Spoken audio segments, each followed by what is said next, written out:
बीना और चंदर आजादपुर मंडी में साफ सफाई और मेहनत मजदूरी करके अपना पेट पालते थे। शादी के तकरीबन 2 साल बाद बीना गर्भवती हुई। दोनों ही पति पत्नी इस बात से बहुत खुश थे और बेसब्री से नए मेहमान के आने का इंतजार कर रहे थे, लेकिन होनी को शायद कुछ और मंजूर था। एक शाम जब दोनों काम से घर लौट रहे थे तो रास्ते में रेल पटरी क्रॉस करते वक्त चंदर का पैर पटरी में फंस गया। अरे अरे ये मेरा पैर, अरे ये क्या हो गया जी? जल्दी जल्दी पैर निकालने की कोशिश कीजिए। कोशिश तो कर रहा हूँ बीना, लेकिन ये निकल ही नहीं रहा।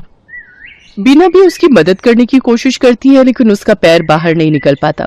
तभी उन्हें ट्रेन की आवाज आती है। जल्दी कीजिए जी, ट्रेन आ रही है। बीना, मुझे लगता है कि मेरा जाने का वक्त आ गया। तुम जाओ यहाँ से और अपना और मेरे बच्चे का ध्यान रखना। मुझे भागे को अपने बच्चे का मुंह देखे बिना ही इस दुनिया से जाना होगा। नहीं, ऐसा मत कहिए जी, मैं आपके बिना कैसे रह पाऊंगी? मैं भी आपके साथ इसी पटरी पर अपनी जान दे दूंगी। नहीं, हमारे बच्चे के लिए तुम्हें जीना होगा बीना। अब जाओ यहाँ से, तुम्हें हमारे होने वाले बच्चे की कसम। जैसे ही बीना पटरी से दूर जाती है तभी ट्रेन आकर विनोद को पल भर में ही काट देती है। बीना की आंखों के सामने उसके पति की मौत हो जाती है। एक ही पल में उसकी हंसती खेलती दुनिया उजड़ जाती है और वो एक विधवा बन जाती है। चंदर के जाने के बाद बीना बिल्कुल अकेली हो चुकी थी।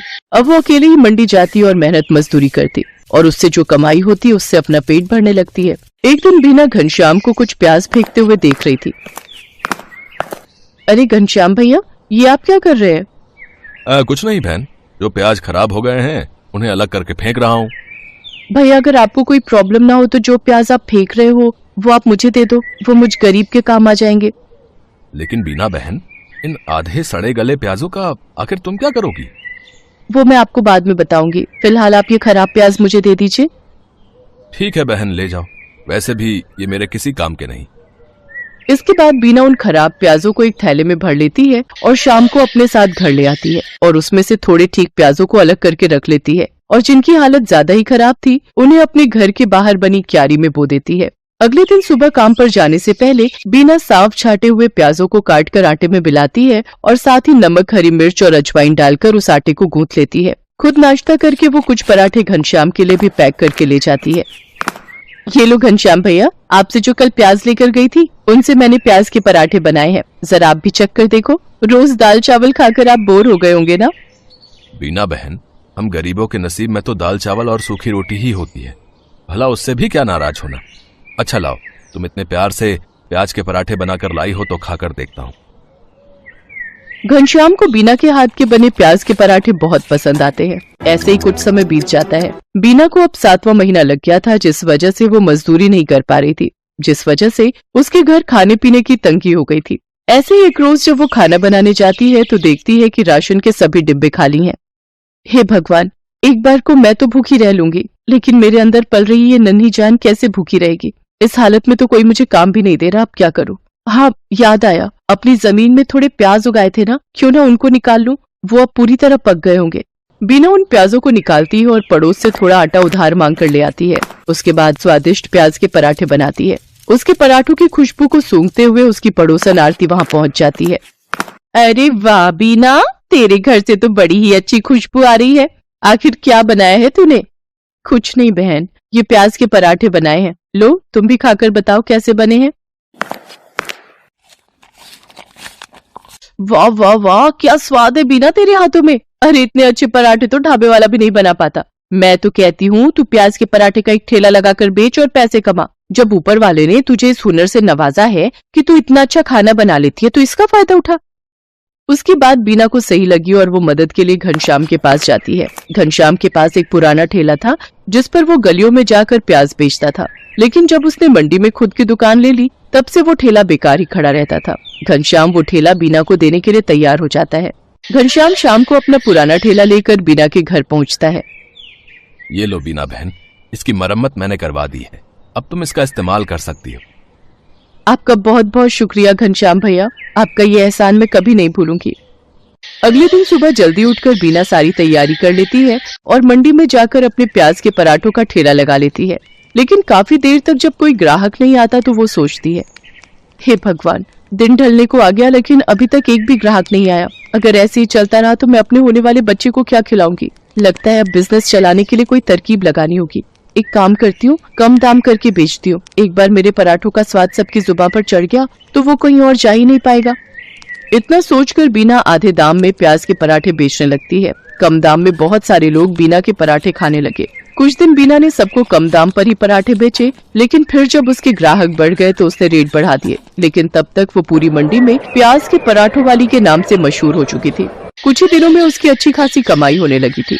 वो भगवान के आगे हाथ जोड़कर बोलती है, हे भगवान, तेरी कृपा से और कुछ अच्छे लोगों की मदद से मेरा काम बहुत अच्छा चल पड़ा है और मैं अच्छी खासी कमाई कर लेती हूँ। बस मुझ पर ऐसी अपनी कृपा दृष्टि रखना ताकि मैं अपने बच्चे को एक अच्छी जिंदगी दे सकूं। कुछ ही दिनों में बीना खुद का ढाबा खोल लेती है। अब उसकी खूब अच्छी कमाई होने लगी थी। उसका काम और बढ़ गया था, इसलिए उसने अपनी मदद के लिए 2 लाचार औरतों को रख लिया था।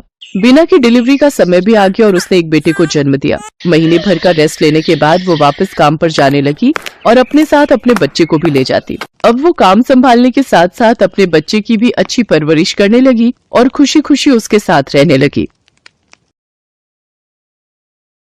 राधिका बच्चों को स्कूल से छुट्टी के वक्त घर लेकर आ रही थी, पर उसकी आंखों में आंसू थे। अब क्या करूं?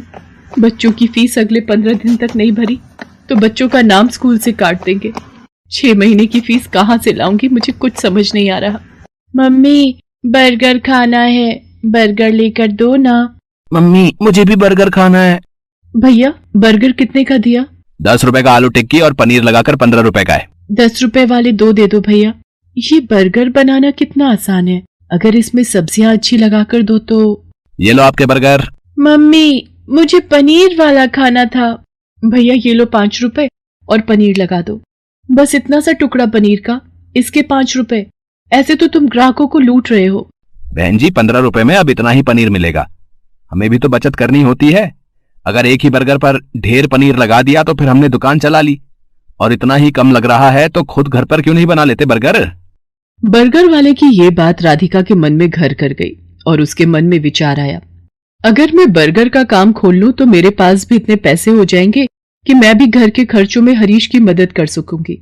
और फिर बर्गर बनाना तो बहुत ही आसान है। घर जाकर माजी और हरीश से इस बारे में बात करती हूँ। राधिका हरीश और सास से बर्गर का ठेला लगाने की बात करती है। लो, कर लो बात राधिका बहू, अब तुम भी बच्चों सी बात कर रही हो। पता है हम औरतों का घर से बाहर निकलकर काम करना कितना मुश्किल है। हम औरतें घर के चूल्हा चौका ही निपटा लें, वही गनीमत है। पर माँ जी, आजकल बर्गर का काम बहुत चल रहा है। अगर मैं ये कर लूं तो इससे हरीश को भी पैसों में मदद मिलेगी। मुझे 15 दिन तक बच्चों की 6 महीने की फीस जमा करनी है। हरीश की सैलरी घर के किराए और खर्च में लग जाती है। दोनों मिलकर काम करेंगे तो घर खर्च में आसानी होगी। माँ, राधिका का मन है तो मुझे लगता है हमें राधिका को काम करने से नहीं रोकना चाहिए। अब तू भी इसका साथ दे रहा है? फालतू के पैसे खराब करेगी और हाथ कुछ नहीं आएगा, देख लेना। हरीश राधिका को 2000 रुपए देता है, पर उतने में तो बस थोड़ा ही सामान आ पाता है। राधिका परेशान हो जाती है। हरीश ने जो 2000 रुपए दिए थे वो तो कम पड़ गए। अभी तो ठेले वाले को एक दिन के 200 रुपए और गैस सिलेंडर आएगा 500 का। अभी और खर्चा करना बाकी है। मुझे कुछ काम उधार उठाकर करना होगा। बर्गर का ठेला लगाने के लिए राधिका को उधार में सामान लेना पड़ा।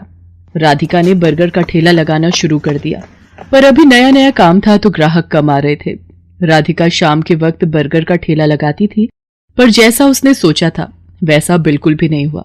मैंने सोचा था बर्गर बिक जाएंगे तो मेरी थोड़ी कमाई हो जाएगी, पर यहाँ पर तो एक भी बर्गर नहीं बिका। पता नहीं मेरी कमाई कैसे होगी। अगर कुछ दिन तक ऐसे ही चला तो माँ जी और हरीश मुझे इस काम के लिए मना कर देंगे। बहुत हिम्मत करके मैंने ये काम शुरू किया था। राधिका अभी ये सोच ही रही थी, तभी वहां एक गरीब औरत अपने 2 बच्चों के साथ आती है। दीदी, बहुत भूख लगी है, मेरे बच्चे 2 दिन से भूखे हैं। अरे, तुमने 2 दिन से कुछ नहीं खाया? रुको, मैं अभी तुम तीनों को एक एक बर्गर देती हूँ। शुक्रिया दीदी, आज तुमने हमारा पेट भरा है, और जो भूखों का पेट भरता है भगवान उसे कभी भूखा नहीं रहने देते। तुम्हें जब भी भूख लगे तुम मेरे ठेले पर बेझिझक आ जाया करो, और यहाँ पर तुम अपने बच्चों के साथ अपनी भूख मिटा सकती हो। वो गरीब औरत अपने बच्चों को लेकर खुशी खुशी वहां से चली जाती है। राधिका घर आ जाती है, पर उस दिन उसकी कमाई नहीं हुई थी। ये देखकर उसकी सास गुस्सा करने लगती है। लो, मैंने तो पहले ही मना किया था कि ये चोचले पालने की जरूरत नहीं है। पिछले 3 दिन से मुश्किल से 100 रुपए कमा कर घर आ रही है और सामान लगा लेती है 2 से 3 हजार रुपए का रोजाना का।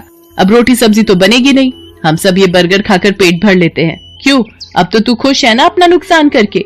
माँ जी, मैं कोशिश कर रही हूँ ना, और मुझे विश्वास है एक दिन मुझे अपने काम में सफलता जरूर मिलेगी।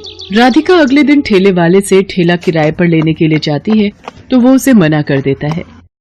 देखो बहन जी, मैं पिछले 4 दिन से तुम्हें उधार पर ठेला दे रहा हूँ, है 200 रुपए रोज का किराया है, बस आज के लिए और उधार दे रहा हूँ। अगर तुमने कल सुबह तक मेरे ठेले के किराए के 1000 रुपए नहीं दिए तो मैं किराए पर तुम्हें ठेला नहीं दूंगा। अब क्या करूं? हरीश से मांगूंगी तो वो मुझे इस काम को बंद करने के लिए कह देंगे, और माँ जी तो पहले ही मेरे काम के खिलाफ हैं, पर मुझे अपने बच्चों के लिए पैसे जोड़ने हैं। हे भगवान, मेरी मदद करो। राधिका भगवान से प्रार्थना करती है कि उसके ठेले पर ग्राहक आ जाए। तभी नमस्ते जी, मैं पीछे वाली गली में बर्गर की एक दुकान चलाता हूँ। यहाँ से गुजरते हुए 2 दिन पहले मैंने आपको ये बर्गर का ठेला लगाते हुए देखा था। मुझे 15 दिन पहले एक अनाथ आश्रम के लिए बर्गर का ऑर्डर मिला था, पर 10 दिन पहले एक हादसे में मेरी सीधे हाथ की हड्डी टूट गई, जिसके कारण मैंने अभी बर्गर बनाने का काम रोका हुआ है। पर मैं ऑर्डर के पैसे ले चुका था, इसलिए मैं वहां मना भी नहीं कर सकता। अगर आप उस ऑर्डर के बर्गर बना सकें तो मेरी बहुत मदद हो जाएगी। मैं आपको इसके लिए अच्छे पैसे दूंगा। जी, मैं जरूर करूंगी। आप मुझे बता दीजिए कितने बर्गर बनाने हैं। शाम को 4 बजे ही वहां पहुंचना है। जिन्होंने मुझे ऑर्डर दिया है उनके बच्चे का जन्मदिन है, वो अनाथ आश्रम 4 बजे पहुंच जाएंगे। वैसे मैं आपके साथ अपने एक आदमी को काम पर लगा देता हूं जो आपकी इस काम में मदद करेगा।